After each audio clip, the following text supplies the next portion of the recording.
Audio जंग।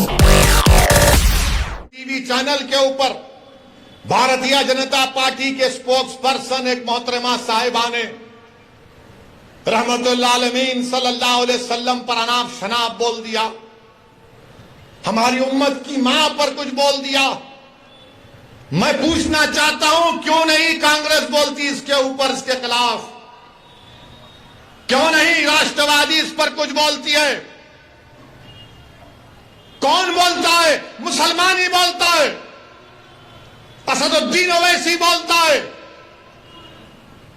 हैदराबाद में आज कमिश्नर ऑफ पुलिस हैदराबाद के पास एक कुल जमाती डेलीगेशन गया, मगर आपको बता रहा हूं और आप गवाह हैं मेरी इस बात का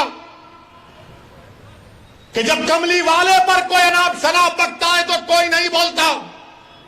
उद्धव ठाकरे के बारे में अगर कोई बोलेगा तो उसके घर को जाकर उसको धमकी दी जाएगी या उसके मुंह पर कालिक फेंकी जाएगी। शरद पवार पर कोई बोलेगा तो थप्पड़ मारा जाएगा। शरद पवार के बारे में कोई लिखेगा तो उस एक्ट्रेस को जेल में डाल दिया गया। तो बताओ क्या शरद पवार को बोला जाएगा, उद्धव ठाकरे को बोला जाएगा, मोदी को बोला जाएगा, और जब मेरे रसूल के बारे में बोला जाएगा तो तुम सब गूंगे बन जाओगे, तुम कुछ नहीं बोलोगे। मैं आपसे मुखातिब नहीं हूं, मैं इख्तिदार की कुर्सियों पर बैठने वालों से पूछ रहा हूं, बताओ बोलो। शरद पवार के बारे में बोले तो थप्पड़ मारकर ऐनक तोड़ दिए, उस एक्ट्रेस ने कुछ कहा तो जेल में डाल दिए, मोदी के खिलाफ लिखे तो जेल में डालते हैं, योगी के खिलाफ कुछ बोले तो जेल में डालते हैं, और रसूल अल्लाह सल्लल्लाहु अलैहि वसल्लम की शान में अनाप शनाप बकता है। अरे खाली नारे लगाने से कुछ नहीं होता। मैं जो कह रहा हूं सोचो उस बात पर। जब अल्लाह अकबर कहते ना तो उसके माने समझो। मेरे अजीज दोस्तों और बुजुर्गों, आपकी खामोशी मुझे शिकवा इन तमाम पार्टी से नहीं है, मैं आपसे शिकायत कर रहा हूं। मैं आपके सामने अपना दर्द बयान कर रहा हूं। मैं अपनों के दरमियान में खड़े होकर आपसे भीख मांग रहा हूं। मुझे उनसे उम्मीद नहीं है, मुझे आपसे उम्मीद है। अगर मेरी बात कड़वी लग रही तो अपना एक दीवाना बेटा और भाई समझकर माफ कर दो, मगर मेरा हक बनता कि मैं तुम्हारे सामने बोलूं। अगर तुम्हारे सामने नहीं बोलूं तो कहां जाकर बोलूं, बताओ मेरे अजीज दोस्तों और बुजुर्गों। इसीलिए आपको अपनी एक सियासी ताकत को मजबूत करना, चाहे जिले सतह पर हो, बल्दिया का इलेक्शन हो, जिला परिषद का इलेक्शन हो, असेंबली का हो, पार्लियामेंट का हो, आपको अपनी आवाज उठानी चाहिए, नुमाइंदा होना चाहिए। मत जाओ इन लोगों की बातों में कि ओवैसी खड़ा होगा तो उन्होंने जीत जाएंगे। अरे जब मैं नहीं भी खड़ा हो रहा हूं तो जीत रहे ना। मुबारकपुर से ताल्लुक रखने वाले कितने यहां पर बताओ, हाथ उठाओ। मुबारकपुर से कितने लोग हैं कि जामिया अशरफिया की बिल्डिंग को तोड़ा गया, कुछ समाजवादी के लोग बोले? नहीं बोलेंगे। फिर आप क्या करेंगे? नहीं इलेक्शन आए, नहीं ओवैसी बोलता अच्छा भाई, मगर अब क्या करेंगे? आप याद रखो, आप हुकूमतों को नहीं बदल सकते, आप अपने नुमाइंदों को कामयाब कर सकते हैं।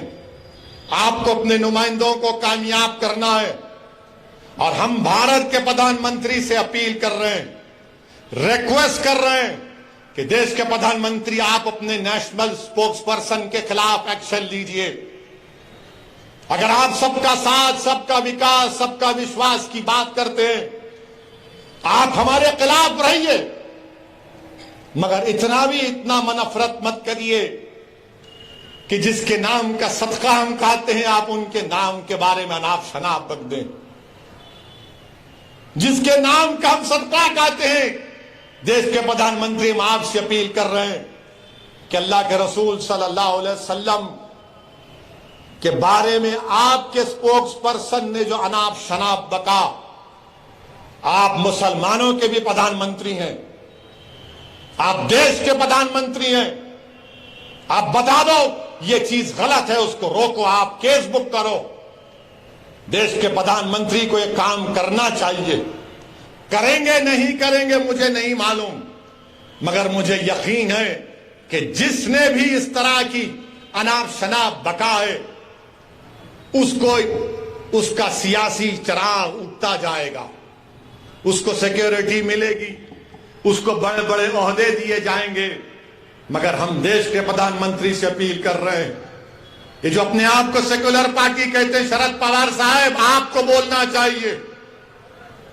आपके बारे में कोई बोला तो थप्पड़ मार देंगे। उद्धव ठाकरे आपको बोलना चाहिए, मुखालिफत करो आप मजलिस की, कोई एतराज, मगर हर चीज की एक हद होती है। किसी को इस बात की इजाजत नहीं है कि आप किसी भी मजहब के बारे में, उनके बड़े बड़े लोगों के बारे में आप अनाप शनाप बक दें। मुझे भी इख्तलाफ है बीजेपी से, शिवसेना से रहेगा जिंदगी भर। मेरे अजीज दोस्तों और बुजुर्गों, मैं आपसे अपील कर रहा हूं कि मुत्तहिद रहिए, और बीजेपी से अपील कर रहे हैं कि ये आप नेशनलिज्म का, भारत से मोहब्बत का दर्स हमको मत दो। आप, हम वो लोग हैं जो हमारे बुजुर्ग जेल में थे, एक खत भी हमारे बुजुर्गों ने अंग्रेजों से माफी का नहीं लिखा।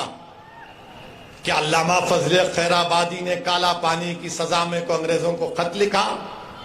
फांसी पर चढ़ गए मोदी जी, अंग्रेजों के खिलाफ माफी नहीं मांगी, पेंशन नहीं लिया अंग्रेजों के खिलाफ, अंग्रेजों से अंग्रेज का घर नहीं लिए।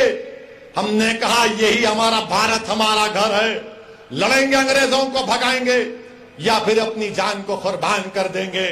और जिस शख्स का तुम जश्न मना रहे हो, क्या उसका नाम महात्मा गांधी के कपूर इंक्वायरी कमीशन में नहीं आया, जो महात्मा गांधी के कत्ल में कॉन्स्पिरेटर है?